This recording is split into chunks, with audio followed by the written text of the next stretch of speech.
सभी लोगों को सबसे पहले जय श्री राम। भगवान श्री राम की कृपा आप पर और मुझ पर हमेशा बनी रहे। रामाय राम भद्राय रामचंद्राय वेद से रघुनाथाय नाथाय सीताय पतये नमः। श्री राम जय जय राम। चलिए जी, शुरुआत करते हैं आज की क्लास की। और आज की क्लास में हम लोग बात करेंगे हमारे नेक्स्ट टॉपिक के बारे में, जिस टॉपिक का नाम है एंट्रेंसेस। एंट्रेंस का ये टॉपिक बहुत ही विशेष टॉपिक है, तो इस टॉपिक को थोड़ा डेप्थ में जाकर समझेंगे और इस टॉपिक का क्या यूसेज हमारे वास्तु में होता है, इसको भी हम थोड़ा अच्छे से अभी समझने की कोशिश करेंगे। सभी लोग अपने कैमरास को ऑन करके बैठिए, that would be great. Okay जी, चलिए चलते हैं। तो आप जब अपने घर में घुसते हो, देखो आपके घर में घुसने के बहुत सारे रास्ते हो सकते हैं। वो खिड़कियां हो सकती है, दरवाजे हो सकते हैं, कुछ और भी हो सकता है, राइट। बट बात यह है कि हम लोग यहां पर आपके घर में कौन से घुसने के रास्ते की बात कर रहे हैं। तो हम यहां पर बात कर रहे हैं आपके घर में घुसने वाले डोर्स की, यानी दरवाजों की। तो जो आपका दरवाजा है, जो आपके दरवाजे हैं यहां पर, उनके बारे में बात होगी। लेकिन क्या यहां पर सभी दरवाजों के बारे में, क्या सभी डोर्स के बारे में बात होगी? नहीं। यहां पर बात होगी एंट्रेंस की। तो सर डोर का मतलब एंट्रेंस ही तो होता है? नहीं, डोर का मतलब एंट्रेंस नहीं होता। ये बात याद रख लीजिए हमेशा कि every entrance is a door but every door is not an entrance. इस चीज को दिमाग में डालकर चलिएगा। हर दरवाजा एंट्रेंस नहीं होता, लेकिन हर एंट्रेंस जो होती है वह एक दरवाजा जरूर होती है। सो डोर एक बड़ी चीज है और एंट्रेंस एक छोटी चीज है। कुछ पैरामीटर सेट हो जाए तो वह डोर जो है एंट्रेंस बन जाता है वास्तु के अंदर, जिसके अपने अपने इंपैक्ट होते हैं। ठीक है जी। पर पहले यह समझ लीजिए कि कोई भी डोर भी हो तो डोर भी क्या होता है। अच्छा, पहले एंट्रेंस समझते हैं, फिर उसका इंपैक्ट समझने की कोशिश करेंगे और फिर एक एक इंपैक्ट, एक एक एंट्रेंस के इंपैक्ट की बात करेंगे। एंट्रेंस मैं किसे कहूंगा? तो बात समझ लीजिए, जिस दरवाजे से आपके घर के अंदर, दरवाजा बोला, खिड़की नहीं बोला, विंडो नहीं बोला, विंडो साइड में कर दीजिए, कोई इंपैक्ट नहीं है उसका यहां पर। हाँ जी। तो वो दरवाजा, वो डोर जिससे मिट्टी, पानी, धूप, हवा अंदर आती है, आप भी अंदर आते हो, और मिट्टी, पानी, धूप, हवा बाहर से अगर अंदर आती है तो उस डोर को मैं एंट्रेंस कहता हूं। बात समझ में आई? मैं फिर से रिपीट कर दूं। वो दरवाजा जिससे मिट्टी, पानी, धूप, हवा आपके साथ साथ घर के अंदर आती है, आप भी अंदर आते हो, वो भी अंदर आते हैं, उस डोर को मैं यहां पर एंट्रेंस कहता हूं। आपके घर में 50 डोर हो सकते हैं, पर आपके घर में 50 एंट्रेंस नहीं हो सकती। ठीक है जी। तो सबसे पहली एंट्रेंस कौन सी होगी? जो आपके कंपाउंड वॉल की एंट्रेंस है, जो कंपाउंड वॉल की एंट्रेंस है, वो आपकी मेन एंट्रेंस हो गई। यस, वो आपकी मेन एंट्रेंस है, या वो एंट्रेंस कह लो। उसके बाद जो आपका कंस्ट्रक्टेड एरिया है, उसमें चारों दिशाओं से, ईस्ट, वेस्ट, नॉर्थ, साउथ, कहीं से भी अगर आपने कोई बाहर से अंदर आने का कोई गेट दे रखा है, दरवाजा दे रखा है, तो वो भी एंट्रेंस की कैटेगरी में काउंट हो जाएगा। कुछ लोग क्या बोलते हैं, भैया बैक डोर से निकल जाओ, पीछे से निकल जाओ, मतलब वहां पे दरवाजा जहां से आप बाहर निकल सकते हो।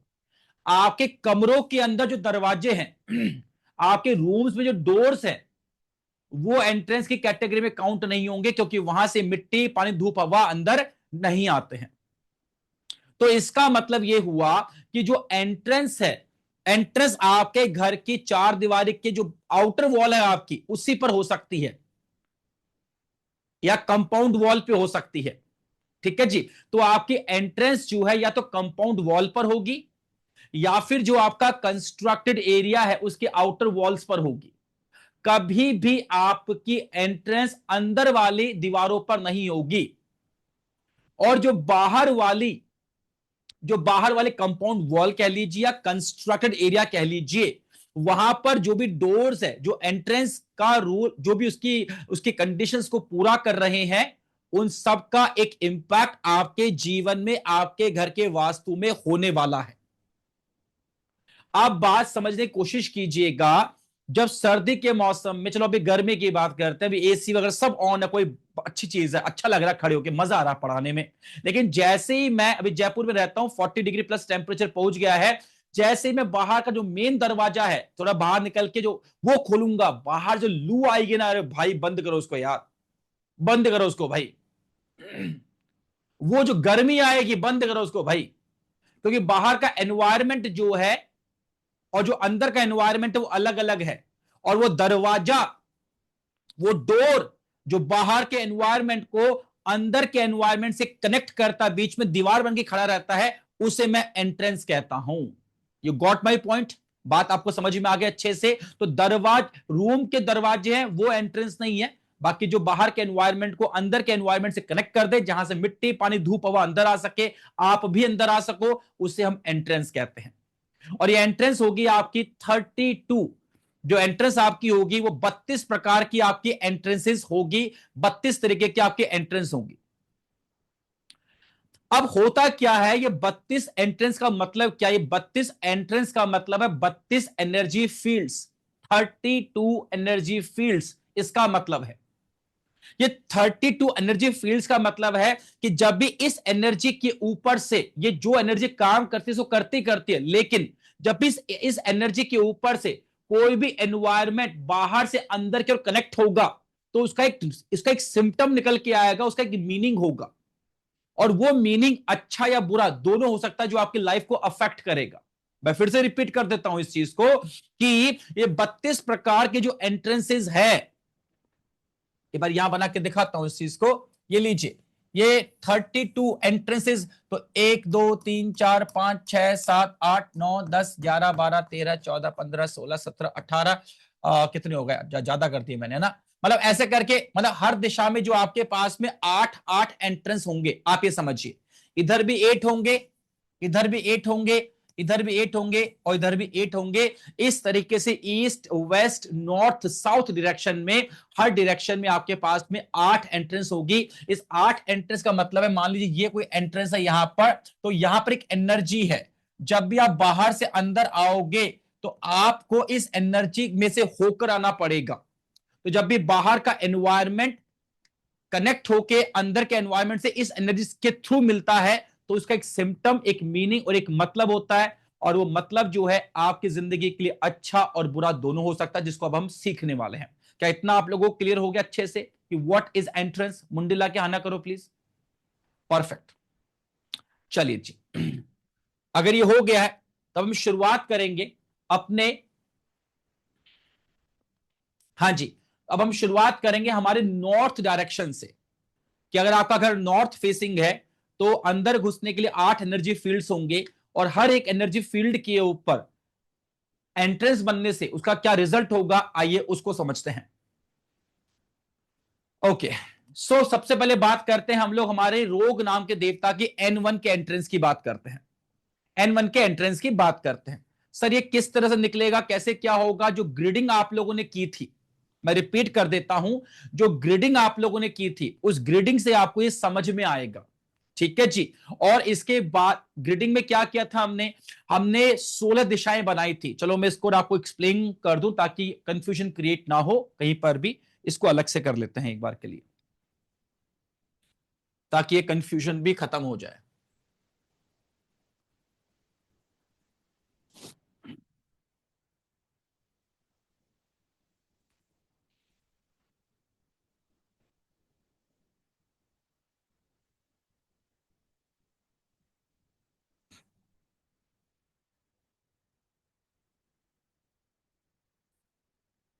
ध्यान से देखिएगा अभी।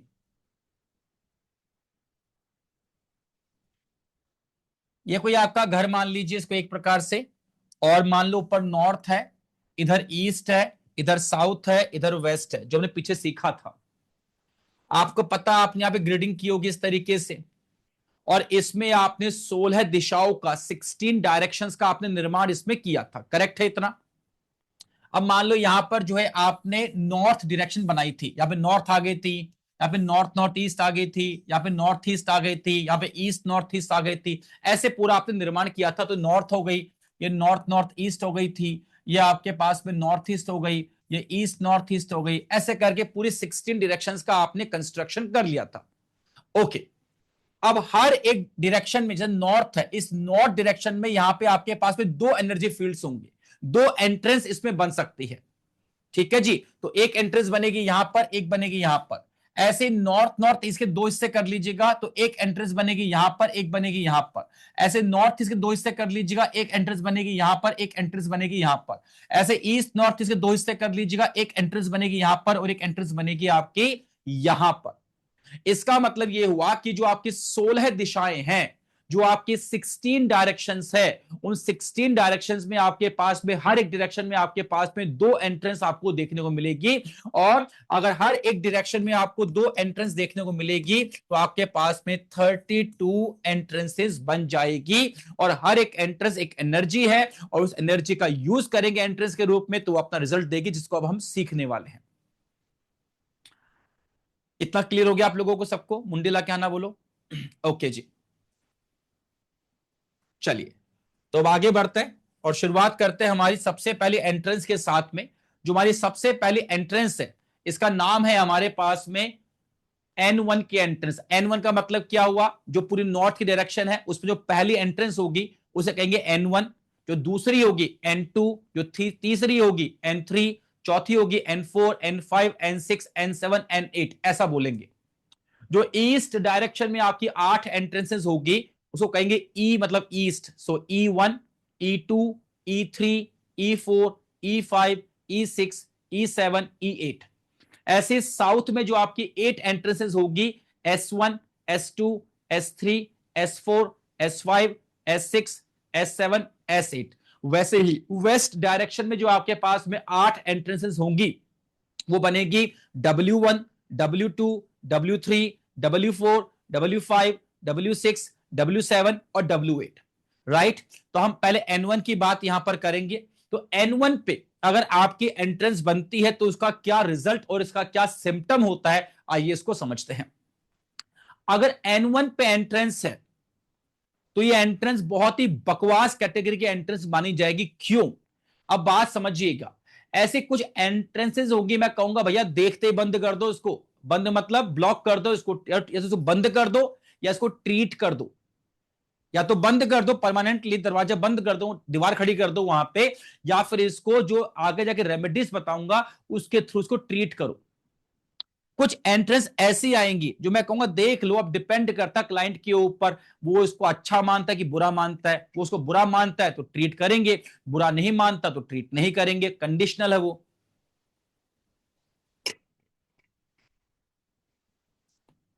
एक और चीज, जब भी हम किसी का वास्तु करने जाएंगे तो जब हम एंट्रेंस को ट्रीट कर देख रहे होंगे तो सबसे पहले देखो कि जिस एंट्रेंस पर उस व्यक्ति की मतलब मान लो कोई एंट्रेंस उसकी है, तो उससे पूछो भैया क्या ऐसा रिजल्ट आपके पास आ रहा है क्या, मतलब ऐसा फील कर रहे हो क्या आप? अगर वो कहता है कि मैं ऐसा फील कर रहा हूं, ये प्रॉब्लम मुझे आ रही है, तो आपको उस एंट्रेंस को ट्रीट करना है, ठीक करना है। लेकिन आपका क्लाइंट कहता है कि नहीं मुझे ऐसे कोई प्रॉब्लम नहीं आ रही, तो भले ही आपको वहां पर वो एंट्रेंस दिख रही हो, उसका ट्रीटमेंट मत करना। क्योंकि प्रकृति बहुत बार स्वयं अपने आप को बैलेंस कर लेती है। अगर कोई एंट्रेंस आपको दिख रही है जिसका एक सर्टन इंपैक्ट, जो भी आपको बताऊंगा मैं, वो होना चाहिए, लेकिन वो उस पर नहीं हो रहा है, तो आप उसको ट्रीट करने की कोशिश मत कीजिएगा। क्योंकि ऐसा हो सकता है उसकी कुंडली में ऐसे योग बने हो जो उसके घर की उस नेगेटिव एंट्रेंस को भी पॉजिटिव में कन्वर्ट कर रहे हो। और फिर कहीं ऐसा ना हो जाए कि हमारे हमारे सीमित ज्ञान की वजह से हम उसको ट्री ब्लॉक कर दे, तो जो उसको बेनिफिट मिल रहा था उसकी कुंडली की वजह से वो शायद ना मिल पाए। पर ऐसा 100 में से 2 केस में होगा केवल, बस इतना ही रिजल्ट है इस चीज का। तो हम देखते हैं यहां पर क्या क्या इंपैक्ट होगा। तो रोग नाम के देवता पर अगर आपकी एंट्रेंस यानी N1 पे एंट्रेंस आ रही है तो ये मानकर चलिएगा इस एंट्रेंस को आपको देखते ही ब्लॉक कर देना है। कुछ नहीं देखना आपको इसमें, सीधा ब्लॉक करना है। क्यों? क्योंकि ये मर्डर की पॉसिबिलिटी को दिखाता है। It represents the possibility of murder. आप किसी क्लाइंट को ये तो नहीं कह सकते ना भैया पहले तू मर जा उसके बाद ट्रीट करेंगे इसको। कोई मरा क्या आपके घर में? अभी कोई मरा नहीं है तो वेट करो पहले, तो चल मरने दो फिर ट्रीट करेंगे इसको। ऐसा नहीं होता भाई। तो ये ऐसी है जो जान ले लेगी एक्चुअल में। अब मर्डर का मतलब क्या हुआ सर, कैसे बिहेव कर सकती है? मर्डर का मतलब ऐसे हो सकता है, आपके घर में चोरी हुई, आपने रेजिस्ट किया, उसने गोली मार दी, चाकू मार दिया। क्यों नहीं हो सकता?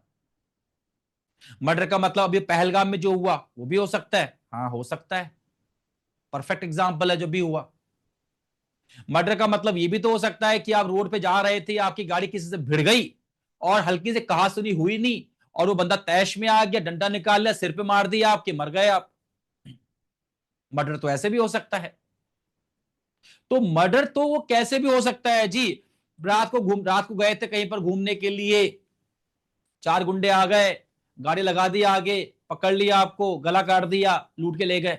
मर्डर तो वो भी हो सकता है, जितना आप क्राइम पेट्रोल में देखते हो पूरा का पूरा। तो यहां पर इस तरीके से मर्डर होने की पॉसिबिलिटी बनती है। तो आपको इस एंट्रेंस को देखते ही ट्रीट कर देना है, ब्लॉक कर देना है। ठीक है जी। और जो आपने देखा था ग्रिडिंग, उससे आपको साफ साफ मालूम पड़ेगा। तो ग्रिडिंग पे कमांड हमेशा रखिएगा आप लोग। आगे चलते हैं, हम बात करते हैं हमारे नॉर्थ डायरेक्शन के सेकंड एंट्रेंस के बारे में। N2 के एंट्रेंस है ये, उसके आगे उस एनर्जी फील्ड का नाम होता है नाग। ठीक है जी। जब आगे जाके आप देवता पढ़ोगे तो आपको इनके बारे में और बहुत कुछ सीखने को मिलेगा। तो N2 के एंट्रेंस बोलूं या नाग के एंट्रेंस बोलूं, एक ही बात है। नाग नाम के देवता पे अगर एंट्रेंस है तो इस एंट्रेंस को ब्लॉक करना है या नहीं करना है, ये क्लाइंट पर डिपेंड करेगा। क्यों? क्योंकि एंट्रेंस देती है आपको एनिमिटी और जेलेसी। अब एनिमिटी और जेलेसी का मतलब यहां पे समझा दूं। देखो, आप क्लाइंट से पूछिए भैया क्या बेमतलब क्या बोलते हैं कि आपकी दुश्मनी, आपके झगड़े लोगों के साथ बढ़ रहे हैं क्या बेमतलब? कोई मतलब नहीं उसके पीछे, पर ऐसा हो रहा है क्या? वो कहता है ऐसा कुछ भी नहीं है, नॉर्मल है सब कुछ। ठीक है, उसे पूछिए क्या आप दुनिया वालों को देख के जलते हो क्या? बोला नहीं जलते। तो कुछ नहीं करना, छोड़ देना इसको। दुनिया आपको देख के जल रही है क्या? बोला यस। तो ब्लॉक करें इसको? अरे अच्छी बात है, दुनिया हमको देख के जल रही है। आप सोच कर देखो, हमें कुछ होगा तभी दुनिया देख के जल रही है। क्या कभी रोड पर बैठे हुए एक गरीब आदमी जो कि भीख मांग के खाता है, उसको देखे भी जलन हुई है आपको कभी? ए देखो भगवान, तेरी देखो मेहर, देखो भगवान, ये देखो बैठा हुआ मजे से, देखो आराम भीख मांग के खा रहा, भगवान हमें देखो ऐसे बस घूम रहे, काश हमें ये भी जिंदगी हमें मिल जाए। कोई बोलता है ऐसा? कभी जले से करते हो आप? उससे क्या जले से करोगे आप? जले से आप उससे करोगे जो मर्सिडीज में घूम रहा है। जले से उससे करोगे आप जाके यूं पैसे उड़ाता है। जले से उससे करोगे जिसमें ज्ञान बहुत होगा, जिसके पास कुछ होगा, जले से उससे होती है। अगर दुनिया आपसे जेलसी कर रही है तो ये अच्छी बात है भैया, आपकी तरक्की हो रही है, it's a good thing. But अगर आप दूसरों को देख के जेलस फील कर रहे हो तो ये खराब चीज हो गई। फिर इसको ब्लॉक कर दीजिएगा। इसलिए क्लाइंट से पूछ लीजिएगा वो किस प्रकार की फीलिंग उसकी, और बोलिए भैया ईमानदारी से बताओगे तो बेहतर वास्तु हुआ, क्योंकि आपके जवाब पर मेरा वास्तु का ट्रीटमेंट डिपेंड करता है। और देखेंगे नॉर्थ की डायरेक्शन में थर्ड नंबर पर N3 पर जो मुख्य नाम का देवता होता है, N3 पर अगर आपकी एंट्रेंस आती तो क्या होगा? आप ध्यान से सुनिएगा मेरी बात को।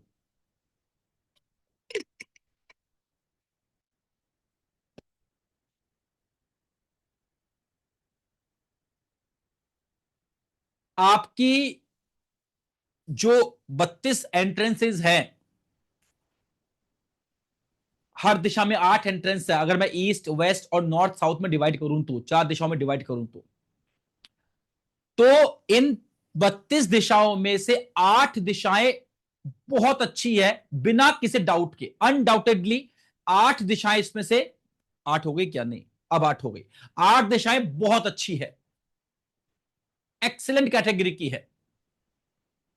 ऐसा नहीं बाकी अच्छी नहीं है, बाकी डिपेंड करती है वो अच्छी है कि बुरी है। जैसे पीछे दिशा गई अभी N2 वाली, वो डिपेंड करती है अच्छी है कि बुरी है, क्लाइंट पर डिपेंड करती है।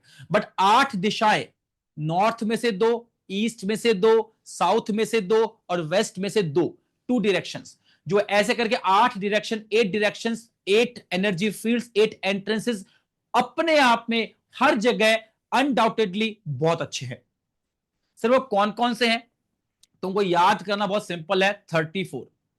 इस वर्ड को याद कर लो 34, इस फिगर को याद कर लो 34, 34 34। सर 34 34 का मतलब क्या हुआ? नॉर्थ डायरेक्शन में N3 N4 की जो एंट्रेंस होगी मस्त, ईस्ट में E3 E4 की जो एंट्रेंस होगी मस्त, साउथ में S3 S4 की जो एंट्रेंस होगी मस्त, वेस्ट डायरेक्शन में W3 W4 की जो एंट्रेंस होगी मस्त। ये 8 डायरेक्शंस की एंट्रेंसेस बहुत शानदार है अपने आप में। तो इनको मतलब आप अच्छी मानकर चलना है। क्यों? क्योंकि जो ये नॉर्थ की डायरेक्शन 3rd नंबर पे आती है, मुख्य नाम के देवता पर जो एंट्रेंस है, मैं बार बार डायरेक्शन बोल रहा हूं पता नहीं क्यों, पर एंट्रेंस समझिएगा, डायरेक्शन का कोई रोल नहीं है इस चीज से, है ना। ये आपको क्या बेनिफिट करती है? It gives you money and progeny.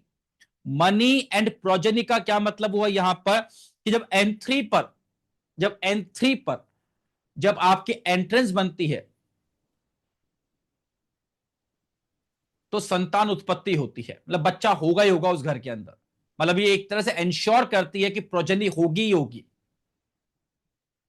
और लड़का होने के चांसेस ज्यादा होते हैं। आप लोगों को ये ना बताइएगा हम लड़का पैदा करवा देंगे, आप हमसे वास्तु करवा लो और हम आपके घर में, इट्स आर गारंटी घर में लड़का होगा आपके। हम बैठे हैं ना, ये काम नहीं करना अपन को, ठीक है जी। N3 और साउथ की S4 की जो एंट्रेंस होती है, दोनों जगह एंट्रेंस होने से लड़का होने के चांसेस घर में ज्यादा होते हैं, ठीक है जी। बट लोगों ये ऐसा वास्तु करना मत किसी के लिए भी, भूल कर भी प्रकृति के साथ खेलना मत, क्योंकि जब वो खेलेगी ना तो फिर हम लोग खेलने लायक बचेंगे नहीं, है ना। हाँ जी, हम बहुत मेहनत करके प्रकृति को नुकसान पहुंचा सकते हैं और प्रकृति करवट लेके हमारा अस्तित्व ही मिटा सकती है। तो ये ध्यान रखिएगा इस चीज को लेकर।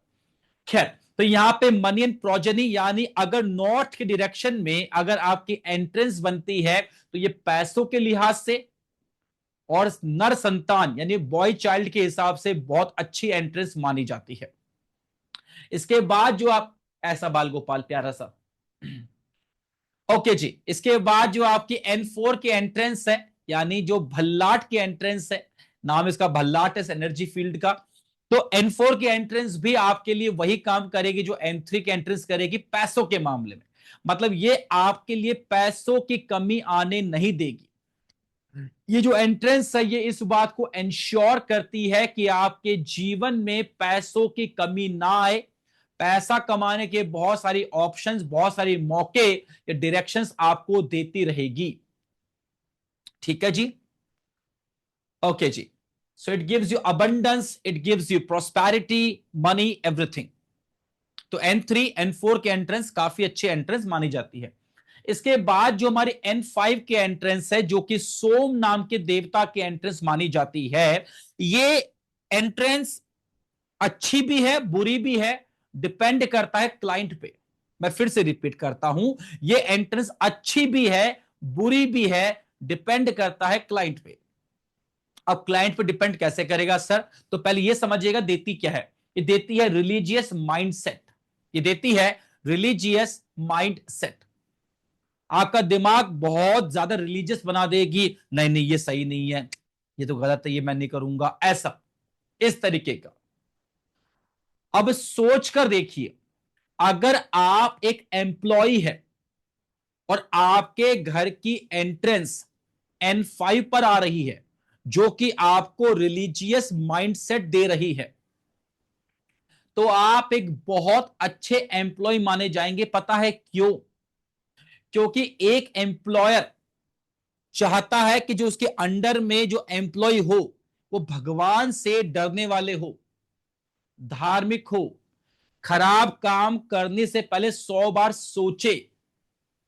अब मान लीजिए अगर आप ऐसे हो कि आपका एम्प्लॉयर, आपके सेठ जी आपके ऊपर आंख बंद करके भरोसा कर सकते हैं, तो मुझे बताइएगा ऐसा एम्प्लॉय किस एम्प्लॉयर को नहीं चाहिए? सबको चाहिए। अब बताओ क्या वो एम्प्लॉयर कभी आपको छोड़ेगा? नहीं छोड़ेगा।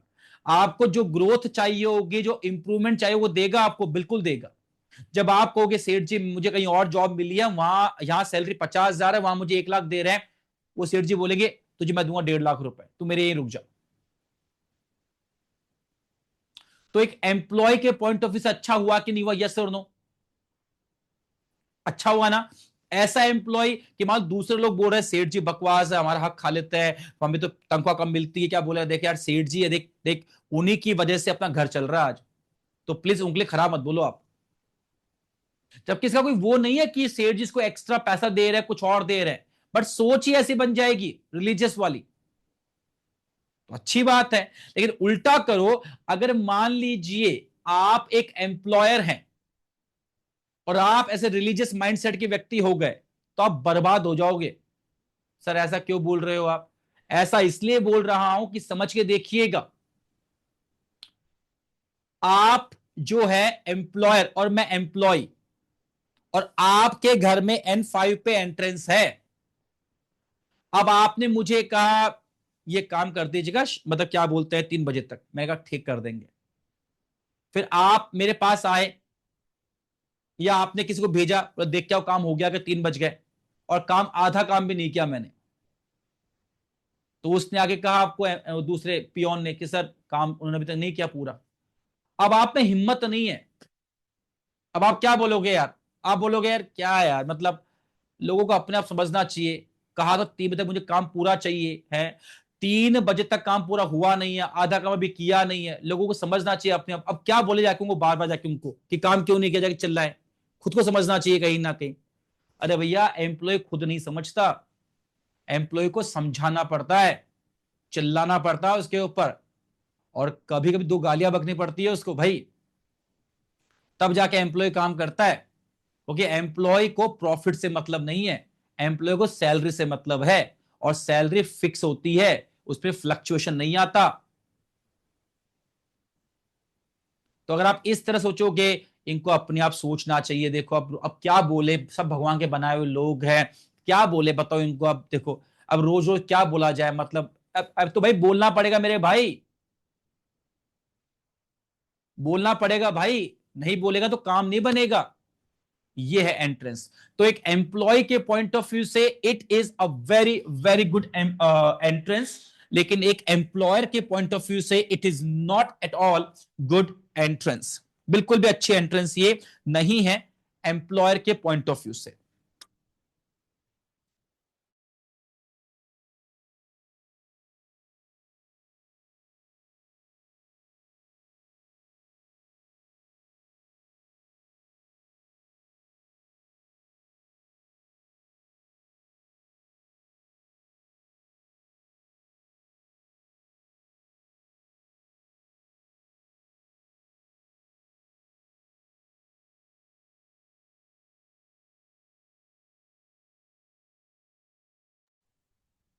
इसके बाद में हमारी नेक्स्ट डायरेक्शन, सॉरी डायरेक्शन क्यों बोल रहा हूं बार बार जी, हमारी नेक्स्ट एंट्रेंस जो है वो है N6 के एंट्रेंस, भुजंग नाम के देवता के एंट्रेंस है।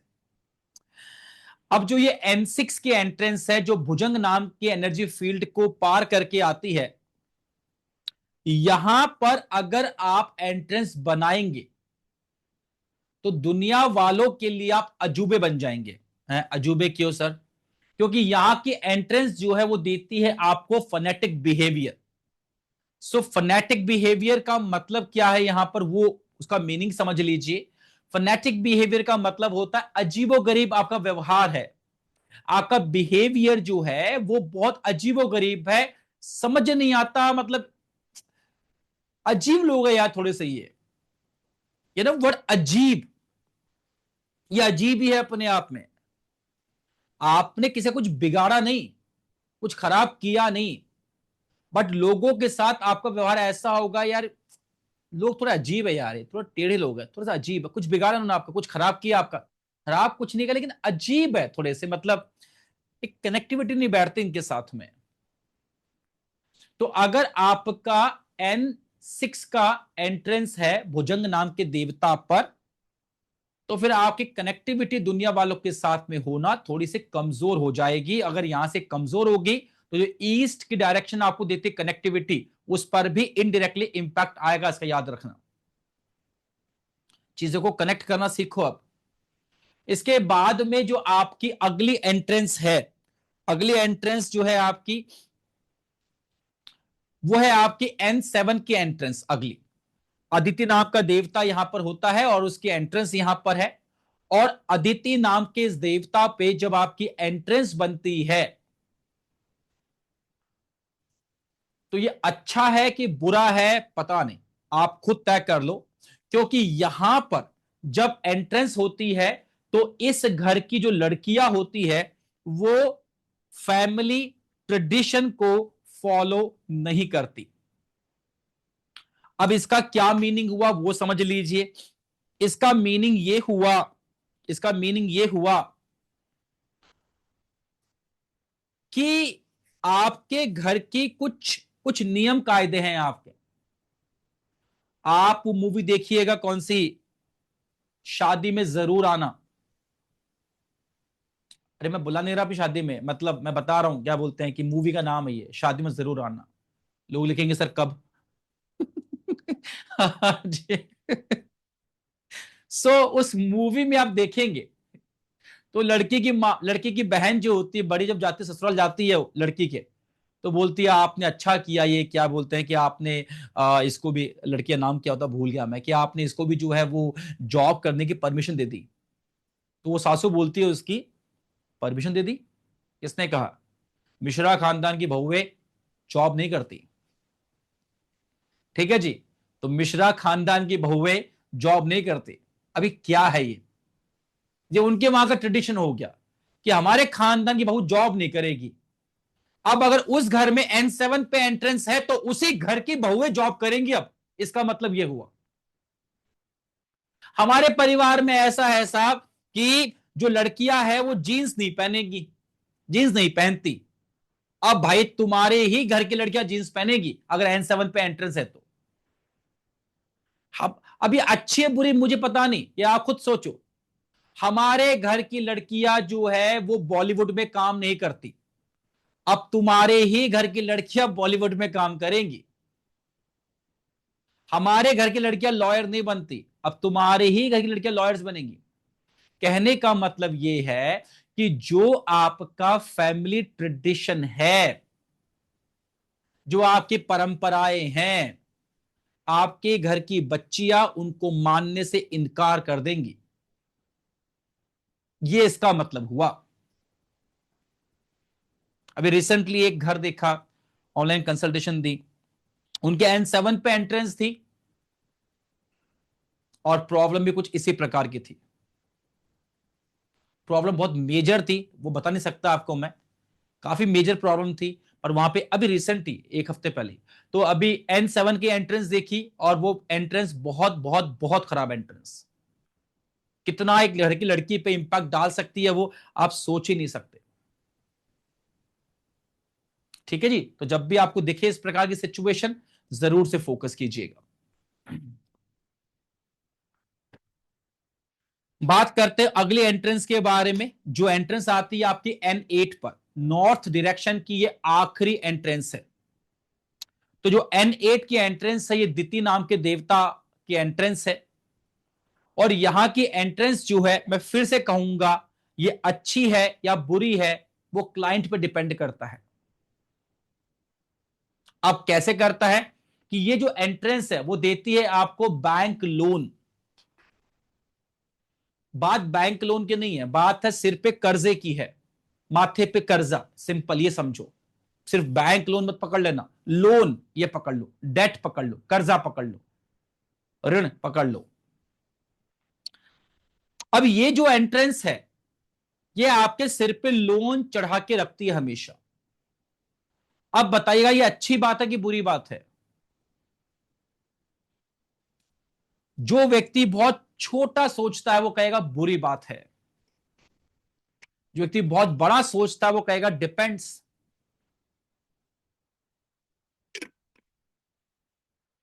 डिपेंड्स। अब डिपेंड्स कैसे, हाउ? एक आम व्यक्ति के लिए उसके सिर पे अगर लोन है तो देखो लोन दो तरीके का होता है। एक होता है कि हर महीने की एक तारीख को ईएमआई आती है, कब आती है कब निकल जाती है मुझे मालूम नहीं पड़ता, मेरे बैंक में बहुत पैसा पड़ा हुआ साहब, कोई दिक्कत नहीं है, ईएमआई आती है, पे होता है, मुझे मालूम ही नहीं पड़ता, खूब है, कोई दिक्कत नहीं है। अब बताओ क्या ये ईएमआई आपको परेशान कर सकती है? नहीं करेंगी। क्या फर्क पड़ रहा है? क्या ही फर्क पड़ रहा है? ठीक है जी। और एक ईएमआई वो होती है, अरे यार 25 तारीख हो गई, 1 तारीख को किस्त चुकानी है यार, पैसे नहीं है यार भाई, दे यार 20,000 रुपए दे यार, किस्त चुकानी है भाई। ये बहुत गंदा लोन है अपने आप में। एक बिजनेसमैन के पॉइंट ऑफ व्यू से सोचिएगा। बिजनेस जो होते हैं ना, बिजनेस का एक उसूल है, जो मैं पहले कहा करता था कि भाई तू दुकान चलाए ना अपनी, तू बिजनेस खोले ना अपना, तो 2 रुपए मार्केट का और 1 रुपए जेब से मिलाकर बिजनेस करना होता है, ये कॉमर्स कहती है। इसको हम कहते हैं डेट इक्विटी रेशियो। हाँ जी, कि डेट इक्विटी मतलब अपनी जेब से 1 रुपया तो मार्केट का 2 रुपया मिलाकर ये होगा 3 रुपए, अब बिजनेस कर इससे, ताकि तुम अब डूबे ना तो क्या हो, मार्केट पहले डूबे, तेरी जेब से 1 रुपया जाए, मात्र बात ही है। तो हर बिजनेस तो चलता ही डेट के ऊपर है, आप देखोगे तो बिजनेस को तो हर बार कभी 1,000 करोड़ का, 2,000 करोड़ का, 5,000 करोड़ का लोन चाहिए होता है हर बार एक बिजनेस को, तो उसको लोन मिल रहा है तो अच्छी बात है, क्योंकि उसमें इतनी रेपुटेशन है कि बैंक उसको इतना लोन दे रहा है। तो अब ये अपने क्लाइंट से पूछ लीजिएगा, अगर यहां पर ये है तो लोन तो उसके सिर पे पक्का होगा। बस ये पूछ लीजिएगा, क्या ईएमआई पे करने में आपको मौत आती है, मतलब कहीं ना कहीं आपको दिक्कत होती है ईएमआई पे करने के अंदर? वो बोलता बस टेंशन इसी बात की होती, 25 तारीख को कि 1 तारीख को किस्त जाएगी, पैसा कहां से आएगा? तो भैया फिर इसको ब्लॉक कर दीजिएगा। वो बोलता कोई प्रॉब्लम नहीं है ईएमआई के में, as such we have no issues, मतलब कोई दिक्कत नहीं है, तो ठीक है, छोड़ दो खुला इसको, कुछ नहीं करना है इसका हमको। मेरी बात समझ में आ गई आपको? तो मैं यहीं से बता रहा हूं आपको कि किस किस को ट्रीट करना है, किसको ट्रीट नहीं करना है। आगे जाके जब ट्रीट करना सिखाऊंगा तो कहूंगा इसको ऐसे ट्रीट करना है, वहां नहीं बताऊंगा ऐसा कि करना है कि नहीं करना है, वो सब अभी समझा रहा हूं कि करना है कि नहीं करना है। तो आज हमने ये नॉर्थ डायरेक्शन की 8 एंट्रेंसेस के बारे में जाना, और कौन कौन सी एंट्रेंस अच्छी है इसको हमने देखा, और कौन कौन से कंडीशनल है उसको देखा, और कौन कौन सी बकवास है देखते ही बंद कर देनी है उसको हमने देखा। अब हम कल बात करेंगे हमारी नेक्स्ट डायरेक्शंस की एंट्रेंसेस के बारे में। ठीक है जी। बस एक बात याद रखना, वो दरवाजा जो बाहर के एनवायरनमेंट को अंदर के एनवायरनमेंट से कनेक्ट करता है वो एंट्रेंस होती है, जहां से आप भी आ जा सको और मिट्टी पानी धूप हवा भी आ जा सके, उसे एंट्रेंस कहते हैं। कुछ लोग कहेंगे सर सब विंडो को क्या बोलेंगे? अरे बता चुका हूं भाई, विंडो में से आते हो क्या, आप जाते हो क्या? दरवाजा बोल रहा हूं, दरवाजा, है ना, डोर, DOOR डोर, है ना, उसके बारे में बात कर रहा हूं, विंडो को इसमें काउंट मत कीजिएगा। ओके जी। चलिए तो देते हैं क्लास को विराम, मिलेंगे हम लोग कल, तब तक के लिए सभी लोगों को जय श्री राम।